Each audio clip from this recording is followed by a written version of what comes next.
और सदाचार की प्रतीक भक्ति हूँ। मैं सत्यव्रती और सदाचारी का आभूषण पूजा हूँ। तारकासुर को प्रताड़ित करके भी विवश शुक्राचार्य उसे कार्तिकेय के गुप्त स्थान का परिचय देते हैं। देवर्षि नारद तारकासुर को भ्रमित कर देते हैं। श्री महागणेश का आश्वासन पाकर नारद संतुष्ट होते हैं। ब्रह्मदेव की प्रार्थना पर नारद को चकित करते हुए श्री महागणेश तारकासुर को दंडित कर देते हैं। ओम नमः शिवाय, ओम नमः शिवाय, ओम नमः शिवाय, ओम नमः शिवाय। नारायण नारायण।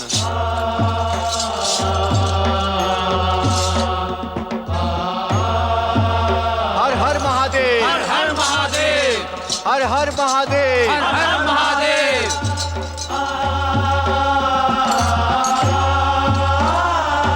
कैलाशपति भगवान शिव शंकर की जय।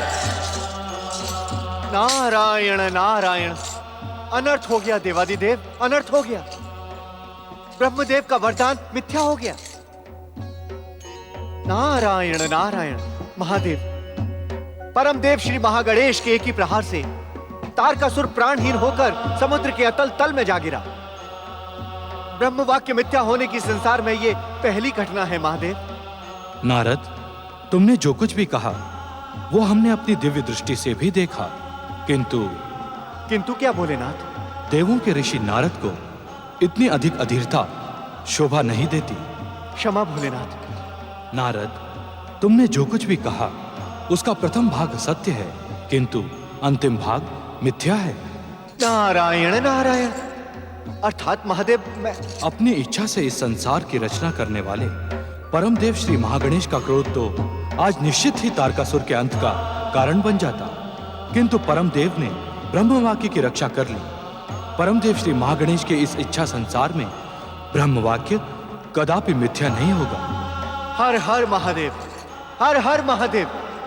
भोलेनाथ, मैंने स्वयं अपनी नारद, आंखों का देखा और कानों का सुना भी सदा सत्य नहीं होता।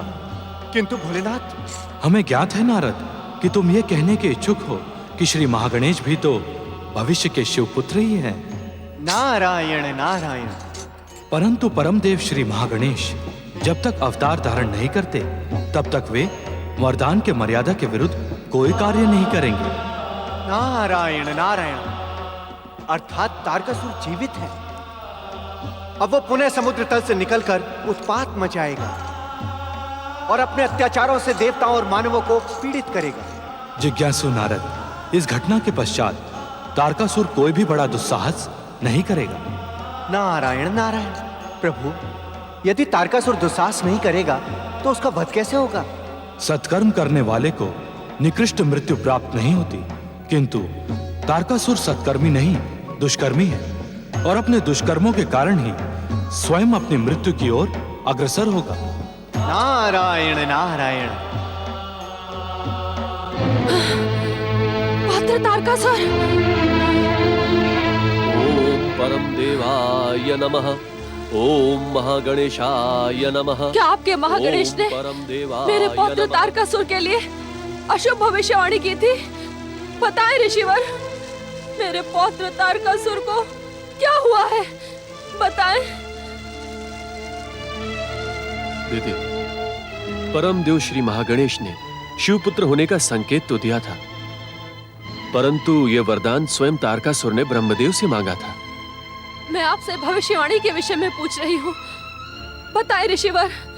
उस विषय में मैं कुछ नहीं जानता, किंतु यह अवश्य कह सकता हूँ कि अवश्य तारकासुर ने कोई दुष्कर्म किया होगा। ऋषिवर, क्या तारकासुर केवल मेरा ही पौत्र है? उसका आपके साथ कोई भी संबंध नहीं? यही तो मेरा दुर्भाग्य है दीदी कि मैं दैत्यों का पिता और पितामह होने के लिए अभिशप्त हूं। इसी कलंक को मिटाने के लिए मैं मंगलकर्ता महागणेश की पूजा आराधना किया करता हूं। दैत्य माता दीति, मेरे रोकने पर भी तारकासुर ने कृतिकाओं के दिव्य नक्षत्र लोक में जाकर शिव पुत्र को हानि पहुंचाने की कुचेष्टा की, परंतु श्री महागणेश के प्रहार से आहत होकर समुद्र के अतल तल में जा गिरा। दैत्य गुरु, कहीं कहीं मेरा तारकासुर। हम आपसे यही कहने आए हैं दैत्य माता कि तारकासुर अभी जीवित है, मरा नहीं है। परमदेव श्री महागणेश के क्रोध ने तो ब्रह्म वाक्यों को असत्य सिद्ध कर दिया होता, किंतु अंत समय में उसकी पत्नी पतिव्रता देवी शांबुकी के रक्षा कवच ने परमदेव श्री महागणेश के क्रोध से तारकासुर की रक्षा कर ली। पौत्र वधु शांबुकी, मुझे तुम्हारी निष्ठा से एक पतिव्रत धर्म के पालन पर गर्व है। तुम निश्चित ही दैत्यों के पराक्रमी पुत्रों की माता बनोगी।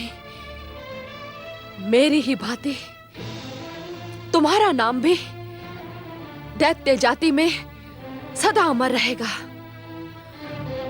दैत्य गुरु, तारकासुर को अपनी मंत्र शक्ति से निकालो। ये कार्य आपके अतिरिक्त और कोई नहीं कर सकता, क्योंकि इन्हें तो तारकासुर के पिता में होने का भी पश्चाताप है। कुछ करें दैत्य गुरु, कुछ करें। हम वही करने जा रहे हैं दैत्य माता, किंतु किंतु किंतु क्या दैत्य गुरु?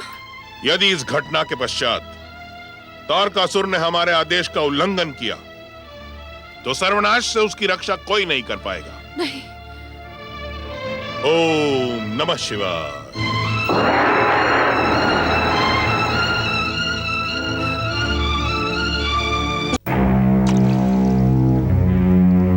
दैत्य माता अदिति के पौत्र महाबली असुर राज तारकासुर, जागो।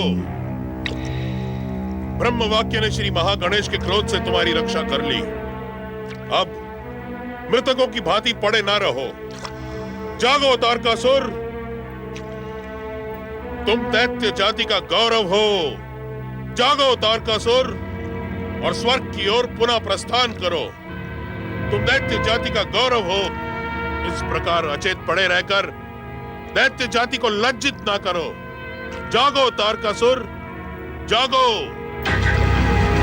महाबली तारकासुर, तुम्हारी परम शक्ति के सम्मुख पर्वत डोलने लगते हैं, पृथ्वी कांपने लगती है, अग्नि चंदन के समान शीतल हो जाती है, वायु अपना मार्ग बदल देती है और आकाश अपनी गर्जना बंद कर देते हैं। तारकासुर, तुम सर्वनाश के घूमते हुए चक्रवात हो, किंतु आज इस प्रकार अचेत क्यों पड़े हो? जागो, जागो तारकासुर, जागो।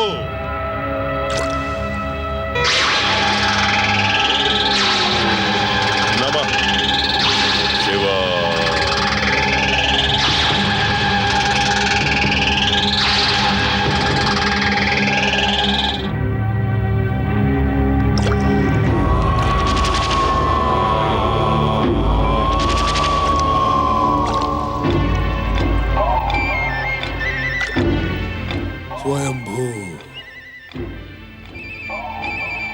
अपने हठ का परिणाम देख लिया तुमने महाबली तारकासुर।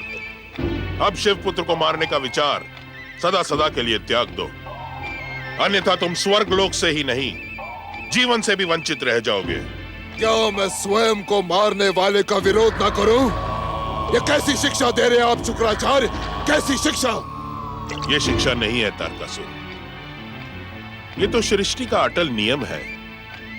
जब अधर्म और अत्याचार अपनी चरम सीमा से आगे बढ़ जाते हैं, तब उनका अंत अधर्मी और अत्याचारी के साथ ही होता है। स्वयंभू, यदि मैं अपनी रक्षा के लिए कुछ पृथ्वीवासियों को मार देता हूं, दुष्ट देवताओं को पीड़ित करता हूं, तो आप इसे अधर्म और अत्याचार की संज्ञा क्यों देते हैं दैत्य गुरु? क्यों?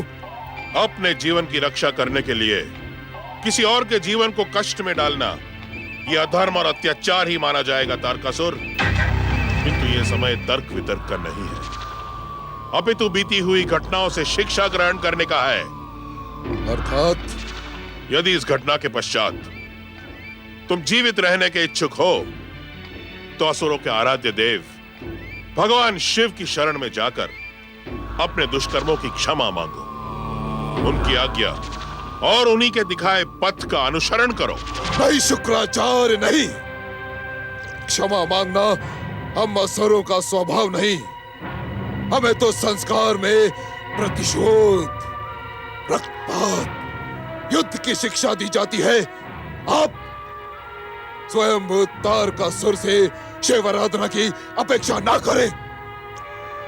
तारकासुर, तुम्हारे जीवन की रक्षा करने का यही एकमात्र उपाय है। हर उपाय महाबली, बहुबली, स्वर्गाधिपति असुरराज तारकासुर के भुजाओं में सुरक्षित है शुक्राचार्य, जिसका पुत्र मुझे मारने के लिए जन्म ले चुका हूं। मैं उसके शरण में जाना कदापि स्वीकार नहीं करूंगा, कदापि नहीं। किंतु ऐसी विषम परिस्थिति के पश्चात तुम करोगे भी क्या?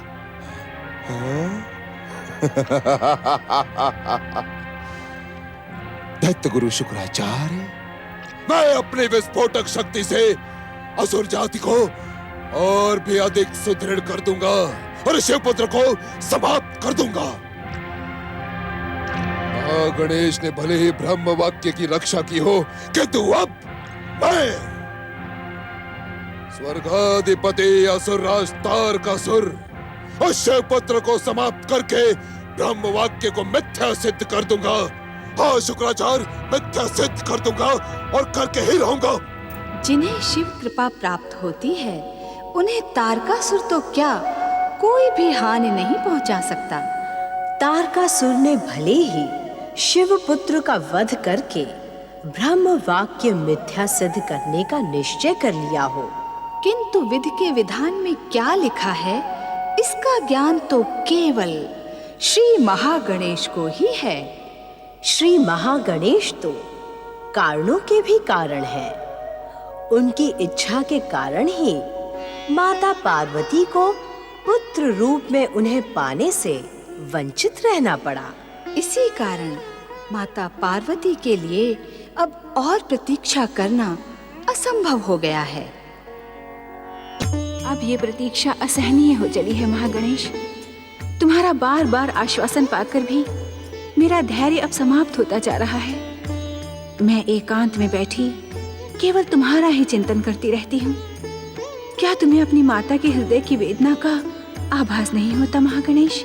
तुम तो अंतर्यामी हो, परात पर ब्रह्म हो, सभी विघ्न बाधाओं का अंत करने वाले विघ्नहर्ता हो। फिर मेरे जीवन के विघ्नों का अंत क्यों नहीं करते? तुम तो विश्व को वरदान देने वाले हो महागणेश, हर एक को प्रेम करने वाले परम देव श्री महागणेश। अपनी माता से ऐसा दुराव क्यों? क्या तुम अपनी माता के लिए निष्ठुर हो गए हो? तुम अपनी माता की इतनी कठोर परीक्षा क्यों ले रहे हो महागणेश? ये प्रश्न तुमसे शक्ति स्वरूपा देवी पार्वती नहीं, अपितु भविष्य में तुम्हें जन्म देने वाली तुम्हारी माता पूछ रही है। मुझे उत्तर दो श्री महागणेश, मुझे उत्तर दो, मुझे उत्तर दो।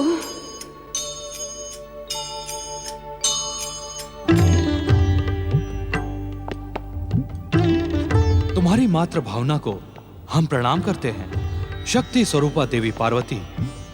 इसी कारण तुम्हारे भक्त तुम्हें जगत की माता जगदम्बा कहते हैं। सत्य ही तुम्हारे भीतर का प्रेम जगत की माता के योग्य है। पति परमेश्वराय नमो नमः। स्वामी, आप तो सर्व समर्थ, सर्वशक्तिमान, सर्वेश्वर हैं। क्या आप मेरी अतृप्त मातृ भावना को पूर्ण नहीं कर सकते? देवी पार्वती, जब परमदेव श्री महागणेश स्वयं तुम्हारे पुत्र के रूप में दिव्य अवतार धारण करने का वचन दे चुके हैं, तब किसी और को कुछ भी करने की क्या आवश्यकता है? स्वामी, दिव्य अवतार धारण करने के पश्चात महागणेश के पिता तो आप ही होंगे। हे विश्वनाथ, हे जगत पिता, मुझे पूर्णता प्रदान करने के लिए क्या आप महागणेश को शीघ्र ही मेरे पुत्र रूप में दिव्य अवतार धारण करने के लिए प्रेरित नहीं कर सकते? स्वामी, क्या आप मुझे इसी प्रकार व्याकुल देखने के ही इच्छुक हैं? नहीं देवी पार्वती, तुम तो शक्ति स्वरूपा पारंबिका हो। तुम्हारी सत, रज, तम से निर्मित त्रिगुणी शक्ति का अनुमान तो हम त्रिदेव भी नहीं लगा सकते। इस सत्य को समझने का प्रयास करो शक्ति स्वरूपा देवी पार्वती, कि शक्ति को इस प्रकार व्याकुल होना शोभा नहीं देता। हमें यह कहते हुए संकोच हो रहा है, किंतु यह परम सत्य है। प्रायः हम स्वयं तुम्हें इस प्रकार उद्विग्न देखकर व्यग्र हो जाते हैं। आप सत्य कह रहे हैं स्वामी, मेरे कारण आपको व्यग्र होना पड़ता है। हाँ देवी पार्वती, ये परम सत्य है, किंतु क्या स्वामी? किंतु हम माता और पुत्र के संबंधों के बीच आने के इच्छुक नहीं हैं। इसी कारण व्यग्र होकर भी हम शांत रहते हैं। किंतु पुत्र ने तो अभी तक जन्म ही नहीं लिया स्वामी। शक्ति स्वरूपा देवी पार्वती, यदि पुत्राकांक्षा के वश होकर तुम इतना अधिक उद्विग्न ना होती तो जान जाती कि शिवपुत्र ने जन्म ले लिया है। ये आप क्या कह रहे हैं स्वामी? हम अक्षरशः सत्य कह रहे हैं देवी पार्वती। परंतु हमारा पुत्र माता पिता के स्नेह से वंचित रहकर अपनी 6 अन्य स्नेहमयी माताओं की स्नेह छाया में पल रहा है। ये कैसे संभव है स्वामी? पुत्र का जन्म हो और माता को पता भी न चले? देवी पार्वती, ये समस्त जगत माता के रूप में तुम्हारी आराधना करता है। तुम जगदम्बा के नाम से संबोधित की जाती हो। क्या तुमने समस्त जगतवासियों को अपने गर्भ से जन्म दिया है? अर्थात? शक्ति स्वरूपा देवी पार्वती, माता और पुत्र का संबंध देह से परे आत्मिक भी तो हो सकता है। स्वामी, हर जीवात्मा से मेरा आत्मिक संबंध ही तो है। हाँ देवी पार्वती, जिस शिवपुत्र ने जन्म ले लिया है वो तुम्हारी स्नेह छाया से वंचित है। वास्तव में उसका जन्म तुम्हारी स्नेह कामना का स्पर्श पाकर हमारे तेज से प्रकट हुआ है। स्वामी, इस समय मेरा मन रहस्य और पहेलियों की भाषा सुनने के लिए प्रस्तुत नहीं है। शिवपुत्र का उल्लेख सुनने के पश्चात मेरे मन के भीतर उत्साह का सागर उमड़ रहा है। देवी पार्वती, यदि तुम शिवपुत्र को माता का पूर्ण स्नेह प्रदान करोगी तो श्री महागणेश के दिव्य अवतार की माता बनने का श्रेय शीघ्र ही प्राप्त होगा। स्वामी, शिवपुत्र को पाने के लिए मुझे किसी प्रकार के प्रलोभन की आवश्यकता नहीं है। परमदेव श्री महागणेश जैसे दिव्य अवतार की माता बनने का सौभाग्य मुझे प्राप्त होगा, ये अटल सत्य है। किंतु इस समय मुझे आपकी कृपा से जो सौभाग्य प्राप्त हुआ है उससे मैं और वंचित रहना नहीं चाहती। बताएं स्वामी, कहाँ है मेरा पुत्र? देवी पार्वती, आज तुम्हारे सम्मुख हम इसी रहस्य का उद्घाटन करने आए हैं। स्वामी, इस समय मेरा मन अपने पुत्र से मिलने के लिए आतुर हो रहा है। कृपया उसे आप मुझे सौंप दें। स्वामी, ये रहस्य आपने मुझे अब तक क्यों नहीं बताया? किंतु इसके लिए मैं आपको दोष नहीं दूंगी स्वामी। संभवतः मेरा ही भाग्य इसके लिए दोषी था। नहीं नहीं देवी पार्वती, यदि आप स्वयं को दोषी ठहराने लगी तो इस संसार में निर्दोष कौन रह जाएगा। आप विचलित न होकर इसे श्री महागणेश की लीला मान लें। माता पिता की स्नेह छाया से दूर शिवपुत्र का पलना निसंदेह परम देव श्री महागणेश की लीला ही थी। उनकी कृपा से आज मुझे शिवपुत्र का संकेत प्राप्त हुआ है। अब मैं एक क्षण भी प्रतीक्षा नहीं कर सकती स्वामी। देवी पार्वती, श्री महागणेश के इच्छा संसार में हर एक को उनकी इच्छा आदेश की प्रतीक्षा करनी ही पड़ती है। नहीं स्वामी, शिवपुत्र का संकेत पाने के पश्चात मैं अब और प्रतीक्षा नहीं कर सकती। मैं मातृशक्ति होने के कारण इस प्रतीक्षा के अंत के लिए परम देव श्री महागणेश को आदेश दूंगी। उसकी कोई आवश्यकता नहीं है देवी पार्वती। हम इसी समय नंदी आदि शिवगणों को भेजकर शिवपुत्र को कृतिकाओं के नक्षत्र लोक से कैलाश आने के लिए आमंत्रित करेंगे।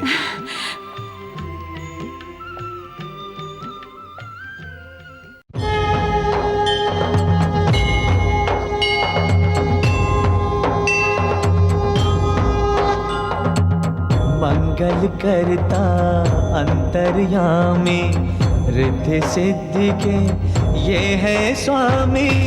मंगल करता अंतर्यामी, रिद्धि सिद्धि के ये है स्वामी। प्रथम पूज्य है, परम देव है, सबके मिटाए कष्ट कलेश। श्री गणेश श्री गणेश श्री गणेश श्री गणेश श्री गणेश श्री गणेश श्री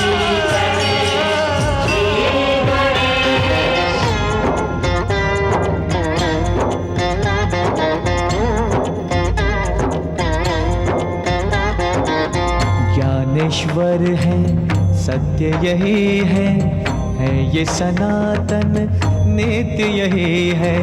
ज्ञानेश्वर है सत्य यही है ये सनातन नित्य यही है। समय की सीमा श्री गणेश है, अंत आरंभ व मध्य यही है। श्री गणेश श्री गणेश श्री गणेश श्री गणेश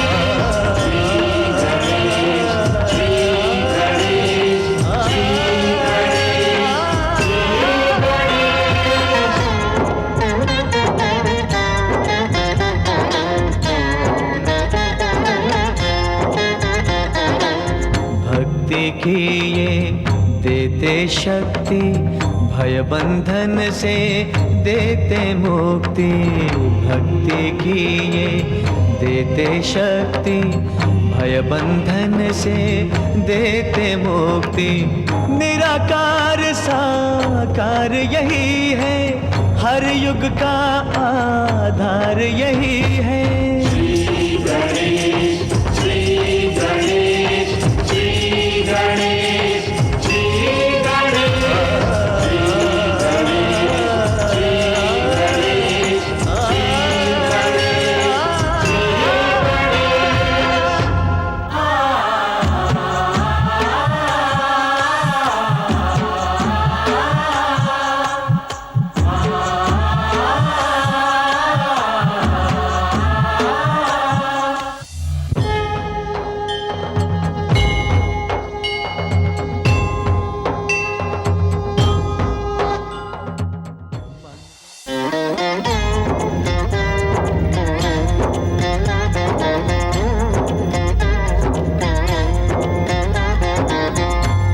समर्थ ये इनसे जीवन, यही है करता यही है कारण। अर्थ समर्थ ये इनसे जीवन, यही है करता यही है कारण। सारे जगत के भाग्य विधाता, दुख हरता ये है सुखदाता। श्री गणेश श्री गणेश